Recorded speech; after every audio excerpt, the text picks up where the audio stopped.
ইতিবাচক ধারায় শেষ হয়েছে ঢাকা স্টক এক্সচেঞ্জে সপ্তাহের প্রথম কার্যদিবসের লেনদেন। সার্বিক সূচক ডিএসসি এক্স 11 পয়েন্ট বেড়ে দাঁড়িয়েছে ৫,১৪৫-এ। বেচাকেনা হয়েছে ৩৬৮ কোটি টাকার।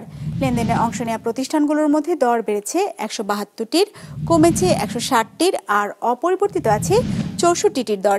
এবার বাজার নিয়ে বিশ্লেষণ শুনবো ব্র্যাক ইপিএল স্টক ব্রোকারেজের। আজ ডিএসসিএক্স ইন্ডেক্স ক্লোজ হয়েছে ৫,১৪৫.08 পয়েন্টে, যা গত বৃহস্পতিবারের তুলনায় ১১.১৫ পয়েন্ট বেশি।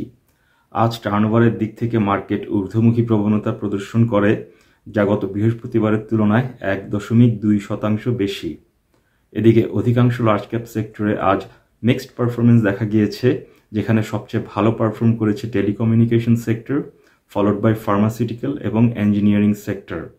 আজ টার্নওভারের দিক থেকে সবচেয়ে ভালো পারফর্ম করেছে pharmaceutical sector, followed by textile এবং ব্যাংকিং সেক্টর।